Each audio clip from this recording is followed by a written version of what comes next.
I'm Lisa Bloom. Murder defendant Richard Gagnon has taken the stand in his own defense. He's accused of shooting his girlfriend's parents to death in their home. Both the state and the defense rested their cases yesterday, but not before Gagnon testified. Correspondent Jennifer London joins us now live from Conway, South Carolina with the latest. Good morning, Jennifer. Good morning, Lisa. And I don't think anyone in that courtroom was really expecting to hear from the defendant himself. In fact, yesterday, everyone was wondering whether Bambi Bennett, the daughter of Diane Parker, was going to take the stand. But sure enough, after the defense called 3 witnesses, they then called Richard Gagnon to the stand. And he began his testimony by admitting that he was scared and that he had waited for this day for 3 years. But he spoke with a very calm voice. He was very controlled.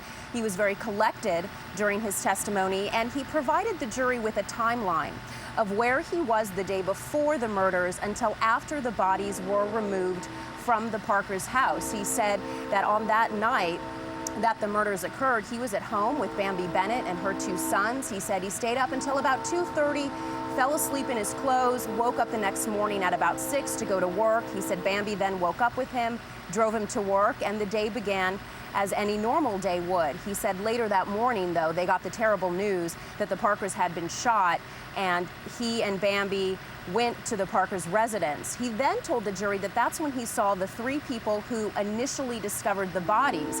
He said they were all in a barn near the Bennett's house talking about what the crime scene looked like. He also made an interesting point that after the bodies were removed, he said that Bambi realized she'd left her purse and her car keys in a detective's car. So she asked Gagnon to go into the house and retrieve Diane Parker's cell phone, her purse, and her car keys. He said he did this, and he had to go into the master bedroom to get the purse. He said he walked by the bathroom. He said there was blood everywhere. He said it was disgusting. He also said that he saw Bambi approaching the house, and through the bathroom window, he was afraid Bambi would look in and see all the blood and everything around the bathroom. He said he didn't want her to see that, so he closed the blinds. And I believe that that's important testimony, Lisa, because the defense is trying to show how Gagnon could have gotten Charlie Parker's blood on his white Reebok sneakers.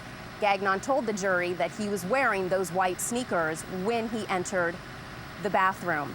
And then the defense asked Gagnon if there was anything else he would like to tell the jury, and at this time, Gagnon looked directly at the jury when he answered that question. You know I didn't do this, and I would have never done it. I didn't tell anybody that I killed anybody. I didn't kill anybody.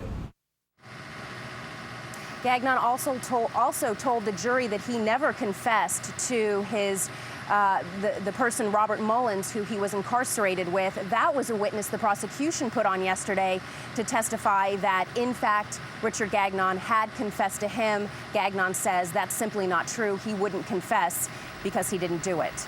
Lisa? Amazing to me that Bambi did not testify, at least not so far. We still have the prosecution's rebuttal case to go. Maybe she'll be called in a rebuttal case, though I doubt it. Not called by the prosecution, not called by the defense. And Jennifer, she's really the only person who could corroborate Gagnon's story, his alibi, that he was home all night, sleeping in the same home as Bambi.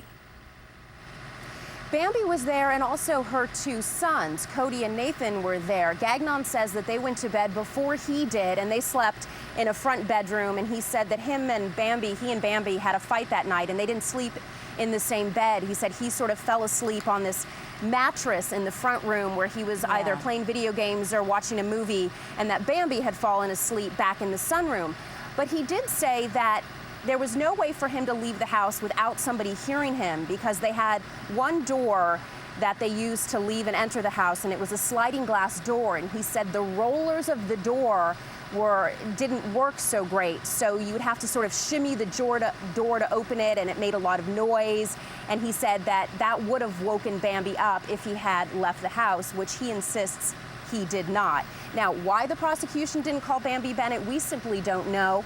I spoke to her after court yesterday, and she said it came as a surprise to her. She thought she was going to testify. And we are hearing from court, Lisa, that the state will not put on a rebuttal case. They will have closing arguments and then jury instructions. Wow, it's fascinating then that they didn't call her and she's not going to be called. Well, both sides probably felt that there were too many negatives for each of them to call her. The prosecution probably felt she was going to be sympathetic to Gagnon, have a lot to say in his defense, and the defense probably felt she also had some prior statements that weren't so helpful to Gagnon, so nobody wanted to put her on. That is fascinating to me. Just quickly, Jennifer, because I do want to show our viewers this Gagnon testimony. How old were those boys?